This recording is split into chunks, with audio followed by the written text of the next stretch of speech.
Every day, we see countless ordinary people around us.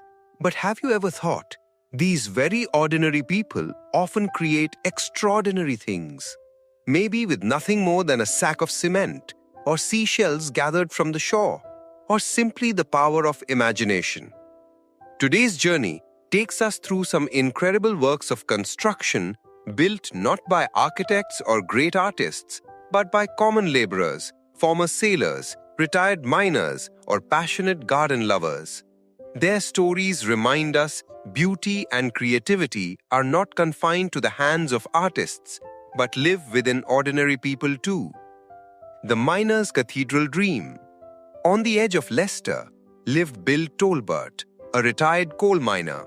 One day, with a sack of cement someone gave him, he began to build. In his small backyard rose a miniature replica of Lincoln Cathedral, a Gothic symbol of beauty. People were astonished. How could a miner so perfectly recreate the grandeur of a historic monument? The answer was simple: patience, hard work, and an indomitable imagination. A house inside a tree, the wonder of topiary.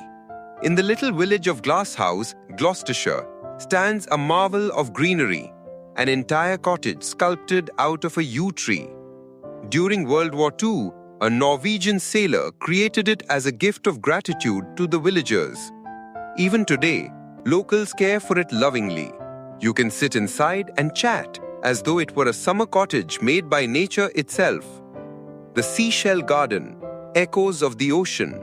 In the town of Southborough, a former sailor named George Howard spent 17 years building his dream garden. But this was no ordinary garden. Every wall, every path was built from millions of seashells. From California to Japan, he collected shells from across the world. The result? On half an acre of land stands one of the strangest seashell gardens on earth. Visitors wander into it and lose themselves in the colors, shapes, and whispers of the sea. Jack's Concrete House. In Borden, Hampshire, Jack Ponter, an ordinary man, built an entire house with his own hands. For 6 years, he mixed concrete, collected scrap wood and iron, and hauled hundreds of sacks of sand, often on his bicycle. Doctors warned him. After 3 skull fractures, the labor was dangerous. But Jack did not stop. Today, his house stands as a symbol of determination and dreams. Truly, it is the house that Jack built. A common man's castle. In Leindon, Essex, Sidney James built a castle in his backyard. But it wasn't only for show, it was his car garage. Using stones, glass, and wood salvaged from old buildings, he created this eccentric garden castle. His wife proudly says, "Our home is truly a little palace." The floral clock of time. In Bromley, Kent, a clockmaker named Rennie Marchand built England's only private floral clock. Not just decorated with flowers, it chimes every 15 minutes. With each season, its colors change as new flowers are planted, time itself blooming like a garden. Seashell artwork. Edwin Sutton, a beach worker, collects colorful shells from the sands every day. Instead of discarding them, he arranges them in wet cement, creating patterns that decorate his house and garden. Out of nature's gifts, he shapes works of imagination.